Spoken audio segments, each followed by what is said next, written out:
Maître Abdoul Moudjahidi, merci d'avoir accepté mon invitation. On va parler de votre nouveau livre. Le livre est intitulé L'enfant d'Ivan du Nord. Ce livre parle du génocide perpétré contre les Tutsis au Rwanda en 1994. Mais avant qu'on commence vraiment à entrer en détail, pendant la préparation de notre interview, vous m'avez parlé un tout petit peu de comment vous avez découvert le Rwanda à travers l'avion Rwandair qui vous a fait quelque part découvrir le pays, mon pays, le Rwanda. Oui, bonjour Monsieur Karerima. Effectivement, on peut commencer d'abord par là. Mais avant, c'est de préciser que c'est moi qui me sens très honoré par cette invitation. Effectivement, mon histoire avec le Rwanda, c'est une histoire qui peut paraître un peu incroyable. Alors, comme un enfant africain né sur une île dans l'océan Indien, à l'entrée nord du canal de Mozambique, les Comores, j'ai entendu souvent parler du Rwanda à travers l'histoire du génocide. Mais c'était toujours une histoire superficielle, c'est une connaissance superficielle de ce qui s'est passé contre les Tutsis en 1994. Mais parce que je suis de nature quelqu'un de très curieux, que je me suis mis à vouloir comprendre davantage. Comprendre qu'est-ce qui s'est réellement passé, en commençant par me documenter et par lire les différents rapports rédigés, que ce soit au niveau des Nations Unies, que ce soit au niveau du Rwanda, le gouvernement rwandais, mais également au niveau de l'OUA à l'époque, qui est devenu l'UA. Ils ont également rédigé des rapports sur ce qui s'est réellement passé. Alors c'est comme ça comment je me suis intéressé à l'histoire du génocide contre les Tutsis au Rwanda. Et c'est comme ça comment je me suis dit, je croyais jusque-là que je connaissais bien cette histoire. Et comme je suis avocat, je voyage beaucoup, un jour je me suis retrouvé en 2024 plutôt, je me suis retrouvé dans un pays en Afrique centrale, au Cameroun pour être précis, pour un déplacement professionnel. Et il y a eu ce qui m'a amené au Cameroun, a fait que je devais prolonger mon séjour de 2 semaines. Donc je me suis dit, plutôt que de rester au Cameroun à tourner en rond, je me suis dit, pourquoi ne pas saisir cette occasion pour me rendre au Rwanda. À l'époque, je ne connaissais personne au Rwanda. Donc c'est comme ça que moi j'ai pris la décision de prendre un billet avec Rwandair et de débarquer au mois de février 2024.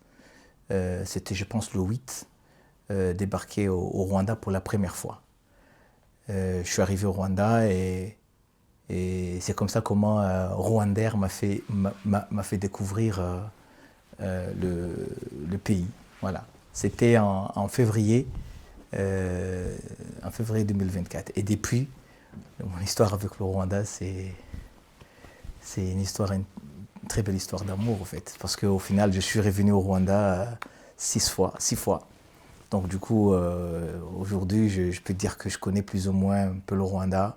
Et pas seulement à Kigali, parce que j'ai fait également une ville comme Kibuye, j'ai fait une ville comme Gisenyi, et je suis allé à Nyanza, l'ancienne capitale du royaume du Rwanda, mais également quelques localités autour du lac, le lac Muhazi. Voilà. Donc c'est comme ça, je suis arrivé au Rwanda, c'était un vol de nuit. Et quand je suis arrivé, bien sûr, c'était vers 1h du matin, je suis allé à l'hôtel.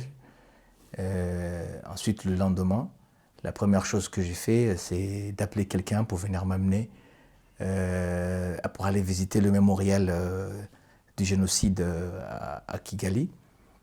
C'était ma première visite, la première chose que j'ai visitée une fois arrivé au Rwanda, parce que j'avais des notions sur ce qui s'est passé à travers les ouvrages que j'avais lus, essentiellement des rapports faits par des ONG, mais également par des organisations internationales comme l'ONU et d'autres. Et ce que j'ai découvert en visitant le mémorial, c'est quelque chose qui m'a complètement bouleversé. Je croyais connaître le Rwanda jusque-là, mais pour la première fois, j'étais confronté à une histoire dans laquelle on avait mis des visages. Parce que jusque-là, je lisais des chiffres, des événements, des dates. Mais en visitant le mémorial, on m'a collé des visages à tout ça. Donc j'ai vu, je me suis un peu imaginé l'horreur, ce que c'était et ce que ça représente pour les gens qui ont laissé leur peau dans cette tragédie. Et je suis sorti de là complètement essoré. Et de sorte que je me suis mis à... Enfin, j'ai d'abord... j'ai succombé, hein, parce que sincèrement, ça m'avait complètement ému. Je me suis mis à parler de cette histoire, de ce que j'ai vécu à l'intérieur quand je suis sorti avec le chauffeur qui m'avait amené là-bas. C'est comme ça comment le chauffeur m'a expliqué que lui aussi c'est un rescapé du génocide. Et il m'a parlé un peu de son histoire. Et il m'a invité à rejoindre des amis à lui pour en parler, des amis aussi qui sont aussi des rescapés. Et c'est comme ça comment j'ai découvert ces autres amis dans lesquels se trouvait un monsieur dont je me suis inspiré de son histoire pour faire ce roman. C'est un roman, L'Enfant du vent du Nord, c'est un roman qui parle d'un enfant qui avait 10 ans à l'époque et qui a tout perdu lors du génocide. Il a perdu 8 de ses frères et sœurs, il a perdu son père, il a perdu sa mère, il a perdu son oncle. D'ailleurs, c'était le dernier de sa famille qu'il a vu, parce que son oncle est parti alors que... Enfin, c'est son oncle qui l'avait tenu la main et qui a essayé de le faire sortir de son village, parce que tout ça a commencé dans la région de Nyamata. Donc, c'est comme ça comment le récit du roman L'Enfant du vent du Nord s'est construit. Abdoul Moudjahidi, ça veut dire que, d'après ce que vous venez de dire, avant, vous ne connaissiez pas le Rwanda. C'est vrai? C'est vrai. En vérité, le Rwanda, c'était un nom, comme les autres noms des pays africains, que chacun d'entre nous, depuis l'école, maîtrisait, connaissait. Je connaissais quand même la plupart des pays, je pense que je connaissais tous les pays africains. Donc le Rwanda, c'était un nom sur cette liste des pays africains, pas plus. Après, il y a eu cette histoire du génocide de 1994 contre les Tutsis. Mais il y a eu pas mal d'événements qui se sont passés en Afrique. Il n'y a pas que le génocide des Tutsis au Rwanda, même si c'est un des événements les plus tragiques sur le continent. Mais il y a eu quand même des histoires. La Somalie, par exemple, on connaissait un peu le Somalie avec ce qui s'est passé là-bas. On connaissait un peu d'autres pays. Mais ce qui m'a le plus marqué par rapport au Rwanda, c'est le leadership politique actuel au Rwanda. C'est quand même un pays qui inspire beaucoup la jeunesse africaine, en fait. Ce qu'on entend parler, ce qu'on entend du Rwanda, les efforts faits en matière d'investissement, en matière de management politique pour faire relever un pays comme ça qui, d'après ce qu'on savait, qui était marqué, en tout cas mis à terre par les événements de 1994. Donc après, quelques années plus tard, on nous dit que c'est un pays propre, c'est un pays où l'économie se redresse, c'est un pays où il n'y a plus de corruption. On voyait les chiffres, les rapports de Transparency International et d'autres qui parlaient du fait que le Rwanda, c'est un des pays les moins corrompus de la planète. Donc c'est un pays qui me fascinait, moi en tout cas. Donc tout ça a mêlé avec l'histoire du génocide qui m'a fait dire qu'il faut que j'évite ce pays. Et je vous rappelle, comme je l'ai dit tout à l'heure, je ne connaissais personne quand je suis venu au Rwanda. On m'avait dit qu'on peut y aller sans visa, on m'avait dit donc toutes ces choses-là. Je voulais savoir qu'est-ce que c'est ce pays. Qu'est-ce que ce pays quand on parle de ce pays-là, on parle d'un malheur, d'un grand malheur qui a frappé ce pays en 1994. Et quelques années plus tard, on nous dit que c'est un pays qui se redresse. C'est un pays dont ça donne envie pour un Africain, en tout cas quelqu'un qui se soucie un peu du continent. Moi, je me considère comme étant un panafricaniste. J'aime bien l'Afrique, j'aime bien, je milite, je me bats également pour l'émancipation du peuple africain. Donc, effectivement, je voulais savoir ce que c'est que le Rwanda. Mais c'est quoi ces pays? Comment expliquer tout ça? Donc, je voulais aller voir moi-même de mes propres yeux et aller toucher ça.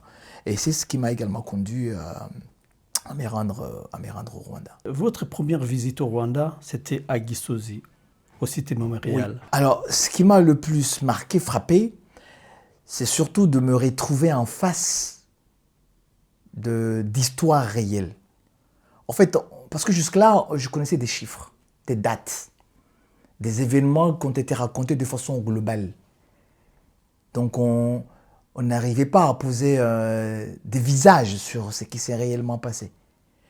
Alors, en visitant le mémorial de Guy Souzy, la chose qui m'a le plus frappé, c'est ces photos, ces visages-là qu'on a affichés. Pour la première fois. Pour la première fois. Et ces photos-là, ces images-là allaient avec les histoires de ces personnes-là.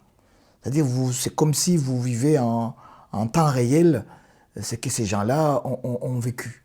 Et je me rappelle de cette image, de cette photo, de cet enfant avec une grosse cicatrice sur la tête, une cicatrice due à une machette. Et autour de la photo, on a expliqué un peu l'histoire de cet enfant. On disait c'est un enfant qui a été agressé par ses propres voisins. Et l'enfant, quand son agresseur était en train de commettre l'irréparable, l'enfant lui avait dit que... Parce que c'est un enfant qui était son voisin. Quand ils n'ont pas fait à manger, ils venaient manger chez la maman de cet enfant. Et quand eux-mêmes n'ont pas fait à manger, ils allaient manger chez le monsieur là, qui était en train de vouloir en finir avec. Et il est venu devant lui, il a levé la machette pour l'achever. Le petit lui a dit cela, lui a dit que « Mais qu'est-ce que je t'ai fait mon frère? Qu'est-ce que je t'ai fait mon frère pour que tu me fasses ça ?» Parce que pour lui, c'était un frère. C'était pas seulement un voisin, c'était un frère parce qu'ils partageaient ensemble ces choses-là. Ils partageaient à manger, ils jouaient ensemble, ils étaient dans la même rue, ils étaient dans... Donc, et ce sont des choses qu'on ne voit pas dans les rapports. Les rapports que moi j'ai lus, il n'y avait pas ce genre de choses. Et par contre, en visitant le mémorial, il y a eu des histoires réelles avec des visages, avec des noms, et qui montrent la gravité de ce qui s'est réellement passé au Rwanda. Je me rappelle, parce que vers la fin de la visite, il y a une pièce réservée aux enfants, essentiellement, et avec leur histoire. Et ce sont des photos, des noms, des enfants qui n'avaient même pas, il y en a même qui n'avaient même pas encore 1 an. Et il y en a qui ont survécu, mais les gens qui les ont agressés croyaient qu'ils les avaient assassinés, qu'ils les avaient achevés. Mais de fait que ça ne s'est pas passé comme ça. Mais leur agresseur, c'est quelqu'un qui venait avec l'intention de les... Et c'est des enfants qui n'avaient même pas atteint l'âge de 1 an. Même pas 1 an. Comment on peut prendre un enfant qui n'a même pas 1 an, le prendre pour un ennemi? Un enfant qui n'a même pas 1 an. Donc, et ça, il y a une pièce spéciale là-bas, à la fin de la visite, où on avait exposé ces cas-là. Et c'est l'endroit où je me suis vraiment effondré en suivant tout ça. Parce que, en fait, quand on va au mémorial, vous devez le savoir, visiter le mémorial, c'est gratuit. Mais après, vous pouvez louer un appareil que vous mettez dans les oreilles, qui vous guide. Ça sert de guide, ça vous explique les choses. Et à chaque fois que vous arrivez dans une pièce, vous regardez le numéro de la pièce, et vous appuyez le numéro sur... Et il vous explique ce qui se passe dans la pièce. Et c'est comme ça que moi je me suis effondré, parce que on voit ce que l'être humain est capable de faire s'il est manipulé, voilà. Parce que tout ça, c'est de la manipulation. Et c'est ce qu'on comprend par la suite. Parce que sinon, quelle autre explication si ce n'est pas de la manipulation? Quelle autre explication? Comment on peut expliquer qu'un voisin puisse se retourner du jour au lendemain pour éliminer voilà, la personne avec qui il partageait le repas, avec qui il partageait les jouets, avec qui... Mais quelque part, c'est quelque chose qui a été idéologisé et qui a fini par faire ce qui s'est passé, par causer ce qui s'est passé au Rwanda en 1994. Abdul Moudjahidi, fils de Comores. Vous êtes né aux Comores, mais aujourd'hui vous êtes en train de parler l'histoire du Rwanda. Je vais vous répondre très clairement. Je vais vous donner en tout cas mon avis sur la question. Et déjà, nous sommes tous des fils de ce continent, des fils et des filles de ce continent, des enfants de ce continent. Nous sommes certes, je viens des Comores, c'est une île dans l'océan Indien, mais c'est de toutes les îles de l'océan Indien, c'est l'île la plus africaine de toutes les îles de la région. Ce n'est pas pour dire que les autres ne sont pas des îles africaines. Mais nous, notre histoire, il est intimement lié à ce continent. Il est intimement lié à ce continent. Et que qu'on le veuille ou pas, on ne peut, notre avenir, on peut construire notre avenir qu'en se tournant vers ce continent mère. Et ce qui se passe, ce qui s'est passé au Rwanda contre les Tutsis en 1994, c'est d'abord quelque chose qui nous interpelle tous. D'abord en tant qu'être humain, mais aussi en tant qu'Africain. Alors pour la première fois, on avait eu l'occasion, et un génocide était en préparation, on avait l'occasion de l'arrêter, on ne l'a pas fait. Alors je me sens un peu responsable, peut-être, je ne sais pas, moralement, politiquement, de ce qui s'est passé, dans le sens où tout ça s'est passé au vu et au su de tout le monde. Vous n'êtes pas sans savoir qu'à l'époque, il y avait une mission des Nations Unies qui était là, avec des contingents africains qui étaient là. Mais il y avait également l'Union africaine, à l'époque on l'appelait l'Organisation de l'Unité africaine, qui était également saisi de l'affaire et qui suivait de près ce qui se passait. Et ce qui allait se passer en 1994, c'est une histoire qui a été préparée d'avance, c'est un plan qui a été préparé d'avance. Et ça, c'est prouvé, ce n'est pas moi qui le dis, et la plupart des auteurs l'ont bien dit. Quand vous lisez quelqu'un comme Jean-Pierre Chrétien, quand vous lisez quelqu'un comme Marcel Kabanda, mais également quand vous lisez d'autres auteurs qui sont également intéressés à l'histoire, ils vous diront clairement, surtout Marcel Kabanda, qui a beaucoup travaillé sur la question, que c'est quelque chose qu'on ne peut pas contester, qui a été préparé d'avance. C'est un virus qu'on a inoculé à ces peuples qui habitaient cette partie de l'Afrique, les Grands Lacs, des théories racialistes qu'on a fabriquées en Europe, qu'on a voulu transplanter en Afrique, surtout dans cette partie de l'Afrique.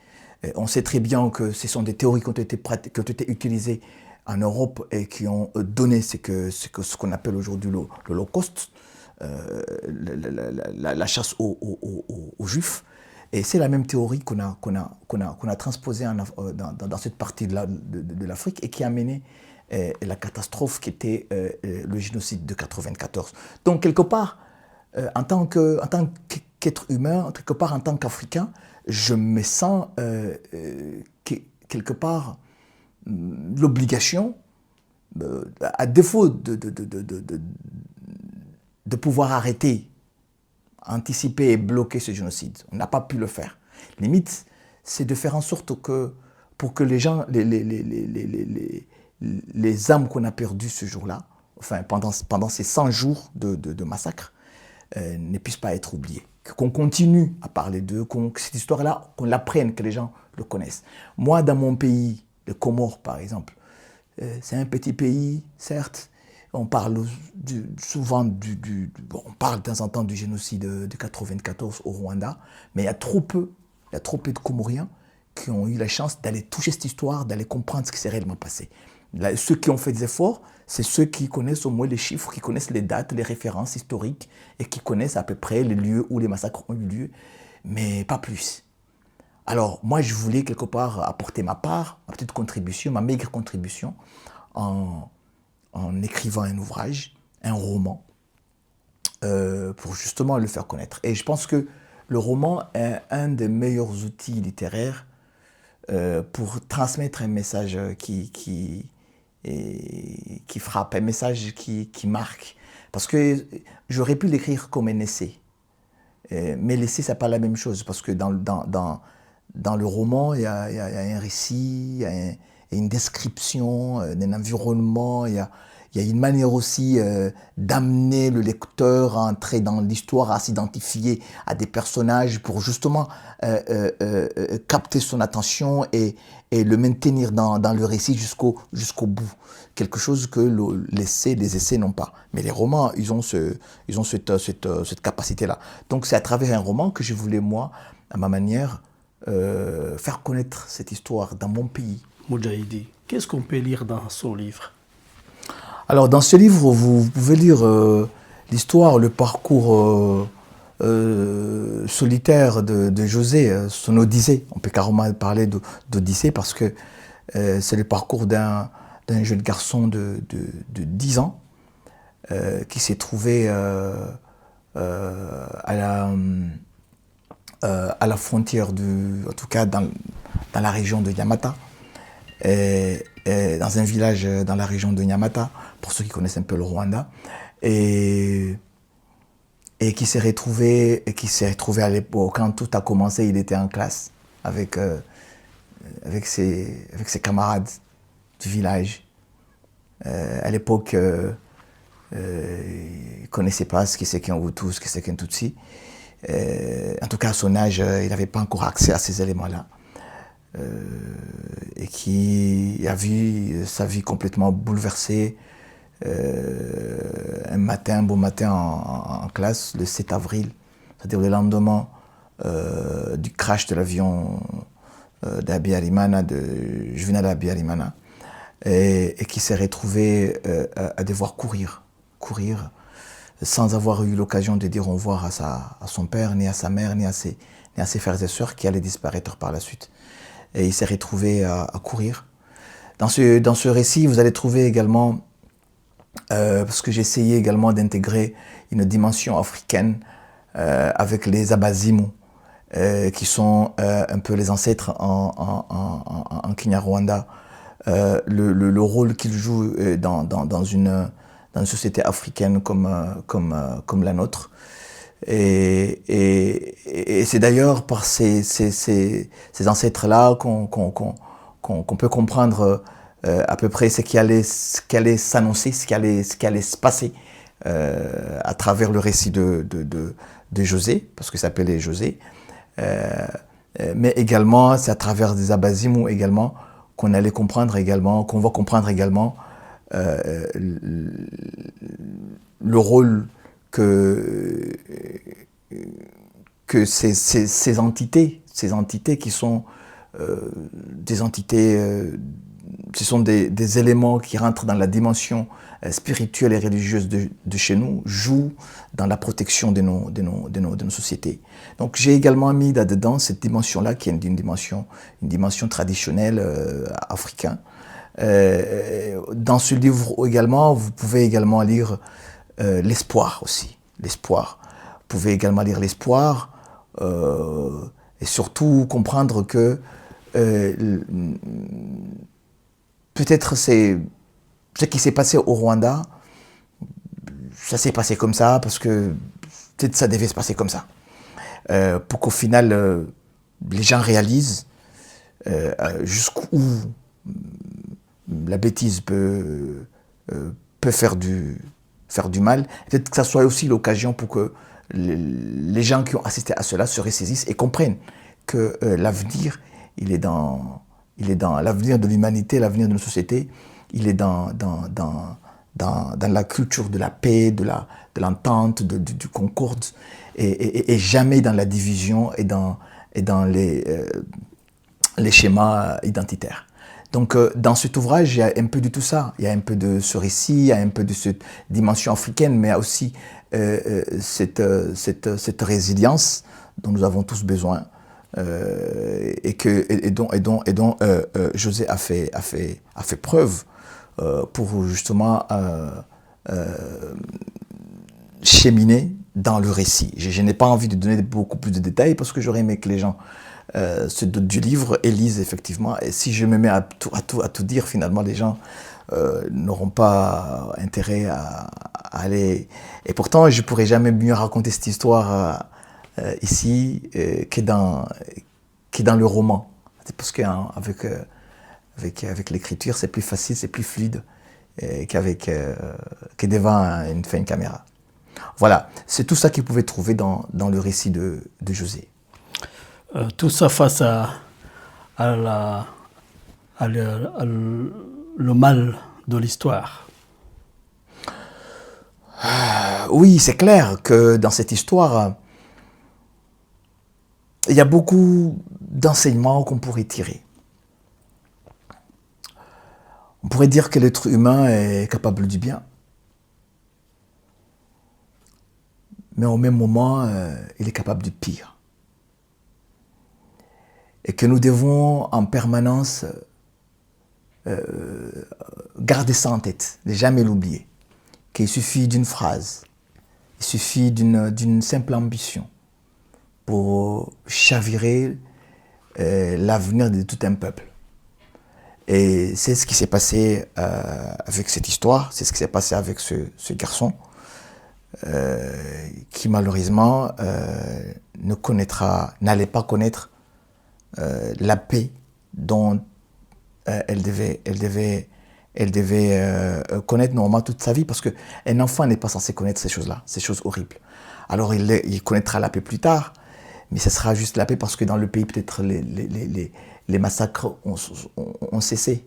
Mais dans sa tête, dans ce qu'il a vécu, dans tout ce qu'il a traversé, c'est quelque chose qu'il a complètement métamorphosé, complètement changé, et qui va devoir partir avec ça. Alors parce que quoi qu'on fera, je ne vois pas comment on pourra effacer ça de sa mémoire et de sa tête. C'est déjà là-dedans, elle a eu une enfance qui n'est pas une enfance normale. Tout ça parce que quelqu'un, quelque part, dans des calculs politiques ou dans des calculs,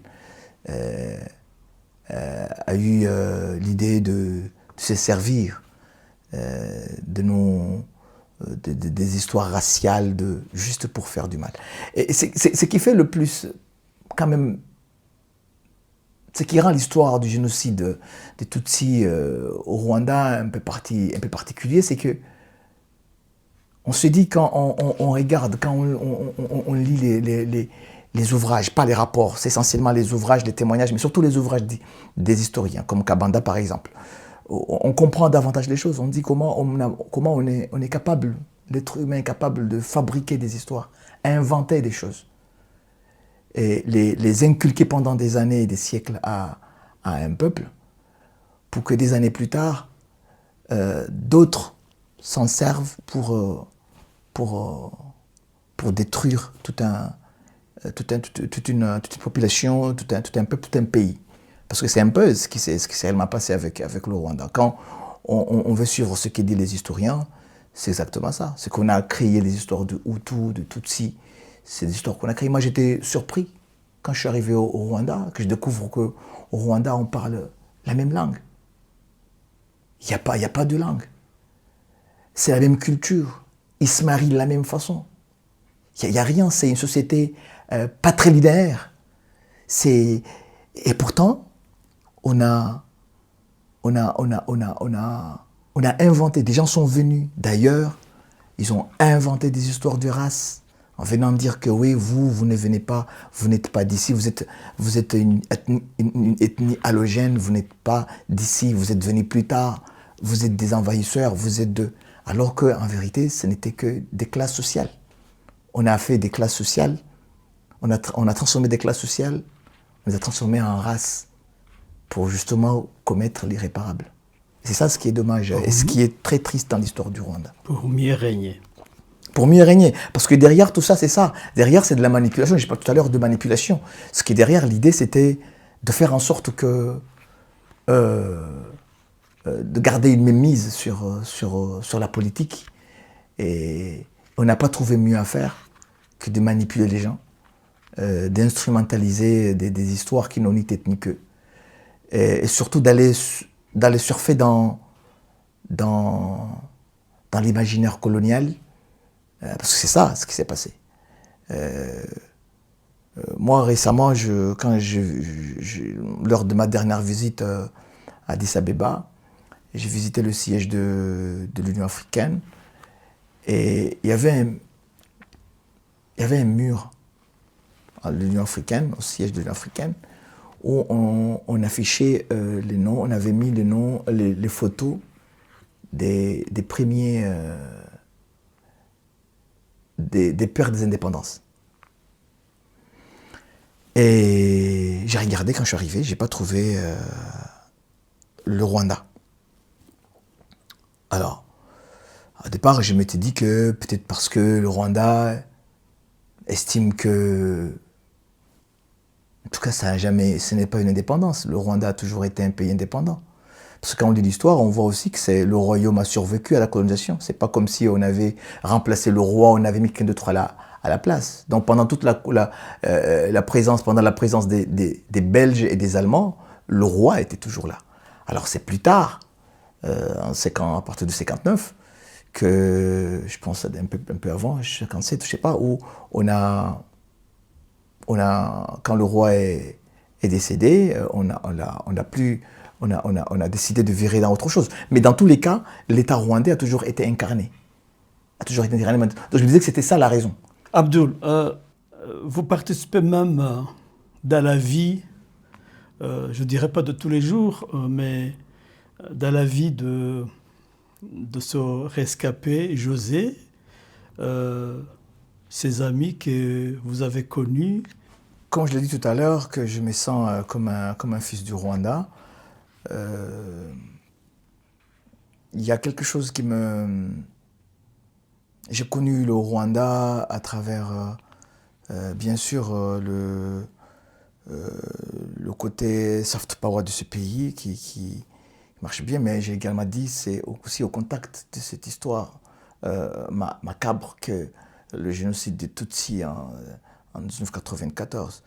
Et j'ai créé des liens forts avec des rescapés qui sont devenus aujourd'hui mes frères. Et ce que je voudrais rajouter par rapport à tout ce que je viens de dire, c'est la tendance actuelle nourrie par certains esprits aux intentions inavouées.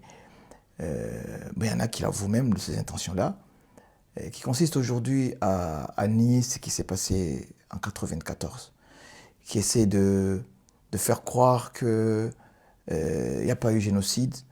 Il y en a qui essaient de faire croire également que c'était un conflit interethnique, alors que l'histoire est têtue, comme cela a été démontré par d'autres, des historiens. Ça prouve clairement que l'intention génocidaire était là. Les juridictions internationales, notamment le TPIR, le tribunal pénal international pour le Rwanda, qui siégeait à Arusha, l'a très bien dit clairement qu'il y a un génocide perpétré contre les Tutsis. Mais il y a des gens quand même qui continuent quand même à dire cela. Moi, dans les discussions que j'ai eues suite à l'apparition de mon ouvrage, ce sujet est revenu très souvent. Et j'essaie de faire comprendre aux gens qu'il faut faire attention. Il faut d'abord lire l'histoire et ne pas se contenter de ce qu'on voit à la télé ou dans les réseaux sociaux. Il faut faire l'effort d'aller au contact, comprendre un peu ce qui s'est passé. Moi, je ne me suis pas arrêté sur l'histoire du génocide. Je suis allé un peu plus loin pour comprendre les origines de ce génocide. J'ai fait des travaux tous les jours, je lis beaucoup là-dessus. Et je voudrais effectivement, je vais continuer en tout cas à apporter ma part dans ce travail de longue haleine, parce qu'il faudra que demain, cette histoire du Rwanda, cette histoire ne soit pas seulement enseignée au Rwanda, mais puisse être enseignée en Afrique pour que ça nous serve de leçon, parce qu'en vérité, les éléments sur lesquels sont appuyés les génocidaires pour commettre l'irréparable, ce sont des éléments de langage issus de la culture coloniale qu'on a hérité d'eux et qu'on peut retrouver partout en Afrique, dans tous les pays colonisés anciennement colonisés par ces puissances-là. On a inoculé ce virus. Peut-être c'est au Rwanda, ça finit par donner par causer le génocide à cette échelle-là. Mais dans d'autres pays, on essaie de le faire. Moi, mon pays, par exemple, comme les Comores, on essaie de nous diviser, mais sur la base des îles. Chez nous, on n'a pas d'ethnie. Mais chez nous, on a des gens qui sont nés sur des îles. Et on essaie de créer une identité autour des îles et de retourner les uns contre les autres. C'est ce qu'on a fait pour arracher Mayotte de Comores jusqu'à aujourd'hui, qui est une île comorienne sans discussion aucune. Mais on a fini par faire comprendre aux Mahorais que vous n'êtes pas comme eux, vous êtes différents, vous êtes entrés vous êtes devenus français avant eux, parce que votre terre a été cédée à la France alors que c'était un protectorat. En fait, ils cherchent des fissures comme ça, des lignes de crête comme ça, ils essaient de nous séparer avec ça. Donc, c'est quelque chose qui doit être enseigné partout pour que ça serve de leçon à tout le monde. Parce que ce qui est arrivé au Rwanda, en 1994, rien ne dit que ça ne pourrait pas arriver ailleurs. On ne l'espère pas. On espère qu'on sera tous capables on sera tous vigilants pour empêcher que ça se produise. Mais justement, c'est justement en enseignant des histoires comme ça, une histoire comme ça, comme l'histoire du Rwanda, qu'on peut. Donc aujourd'hui, je suis choqué. Parce que pour en arriver là, il faudra d'abord que on puisse combattre ces idées négationnistes et révisionnistes qui voudraient revoir l'histoire et parler les choses autrement, en faisant croire que ce n'était pas un génocide, c'était pas ceci, c'était pas cela. Et même si vous l'avez tous vu, vous avez vu récemment un auteur comme Charles Onana qui s'est fait condamner récemment pour avoir tenu, pour la première fois dans l'histoire, on a condamné un écrivain pour révisionnisme par rapport à l'histoire du génocide. Donc, il faudra qu'on continue dans ce sens-là pour que les gens comprennent qu'on ne peut pas se permettre, de marcher sur la dignité de ces rescapés, de ceux qui sont déjà partis, mais également de ceux qui ont survécu à cela. On ne peut pas continuer à leur marcher dessus comme ça et faire d'eux une seconde fois des victimes. Parce que c'est ça ce qui va se passer après. C'est si on continue, si on accepte que ces choses-là continuent à se dire, se propager partout, au final, ces personnes-là qui ont vu leur enfance arrachée, qui ont vu leur famille du jour au lendemain partir et qui ont assisté à l'insoutenable et qui de ce fait, parce que ces seuls éléments auraient suffi pour les anéantir à jamais, ils ont réussi à se relever et aujourd'hui on vient encore leur dire que tout ce que vous avez vécu c'est du n'importe quoi, c'était pas vrai. Donc moi actuellement je travaille sur un projet qui consiste à combattre, à démontrer que le génocide a effectivement eu lieu. Il y a eu un génocide commis contre les Tutsis en 1994 et il n'y a pas eu un génocide commis contre les Hutus, il n'y en a pas eu. Et ce n'était pas un conflit interethnique, ce qui s'est passé au Rwanda en 1994. C'était quelque chose de très bien planifié, très bien démontré. D'ailleurs, vous le verrez que, sans nommer la personne, il y en a qui avaient bénéficié d'un non-lieu, et ce non-lieu-là a été annulé récemment. Un procès, enfin en tout cas l'instruction va devoir continuer. Donc, pour vous faire comprendre qu'effectivement, la vérité, comme ça a été dit récemment lors de la cérémonie à Paris, apparemment un proverbe rwandais qui disait que la vérité peut traverser le feu tout en restant intacte. Parce que vous ne pouvez pas arrêter vous ne pouvez pas mettre fin à la vérité, même si vous l'enterrez, il finit par sortir, il est têtu. Voilà. Donc tout ça pour dire que actuellement je travaille sur un projet comme ça, c'est un essai, ça ne va pas être un roman, mais c'est un essai qui va un peu décortiquer les tenants et les aboutissants de ce négationnisme et qui se fonde sur rien de concret, rien de sérieux, mais plutôt des gens qui sont souvent mal intentionnés et qui ont d'autres choses en tête. Et moi, j'ai vu, parce que j'ai travaillé sur 3 auteurs, par exemple, 3 auteurs négationnistes, et parmi ces auteurs, il y en a un, par exemple, qui a des liens très forts avec un pays voisin du Rwanda, et qui peut-être, parce qu'il ne comprend pas les dynamiques qui se passent dans cette partie de ce pays, croit que c'est la faute du Rwanda, et pour cela, il se permet d'aller jusqu'à, pas seulement affirmer des choses qui ne sont pas du tout, parce que même quand on lit ses ouvrages, on voit très bien qu'il n'a pas du tout compris ce qui se passe, qu'est-ce qu'il y a, les dynamiques sociales et autres, et historiques dans cette partie du monde. Mais en plus, il se permet d'aller jusqu'à nier, parce que dans la tête, il s'est dit que peut-être c'est en continuant à raconter des choses sur le Rwanda qu'on va faire du mal au Rwanda, et on finit jusqu'à nier l'évidence, nier le génocide.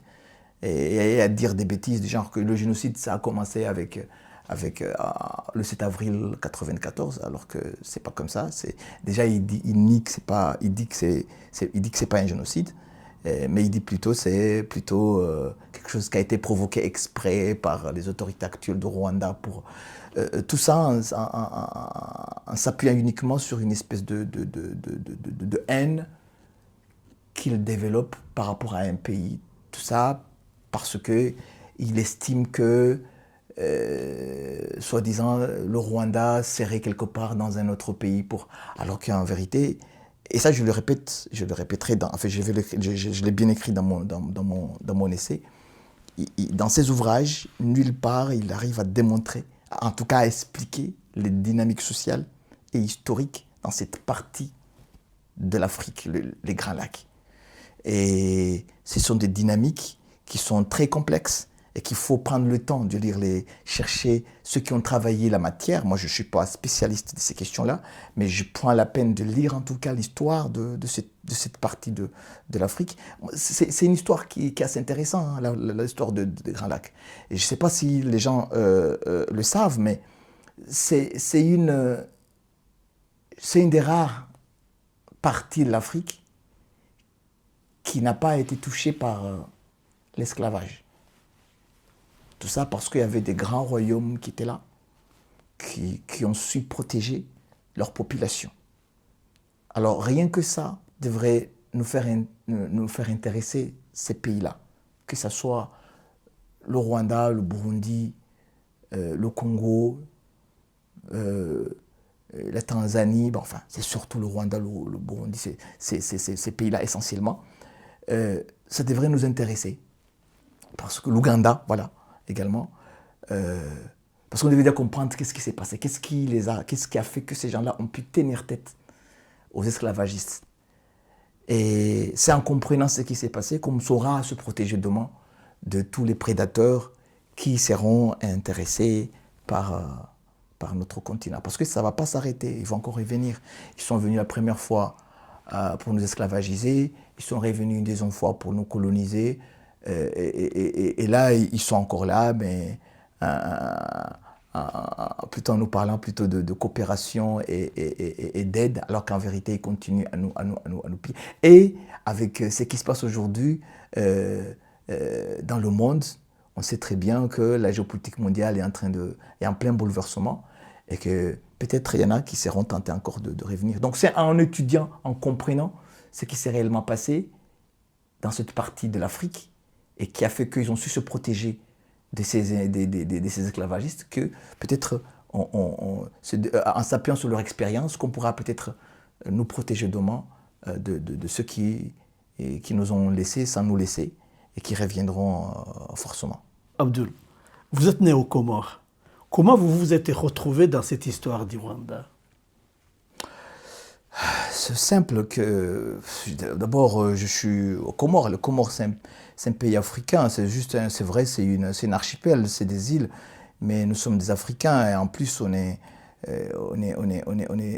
des Bantous, on est des langues Bantous, on parle presque la même langue.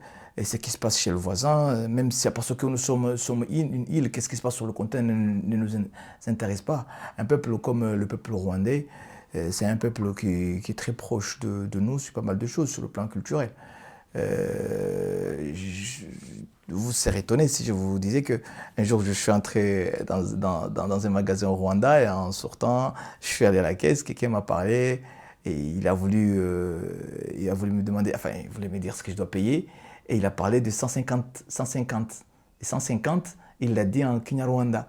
Et quand il a dit ça en Kinyarwanda, j'ai dit, c'est exactement comme ça comment on dit en comorien. En comorien, on dit Djennamengomitsan. Et c'est exactement...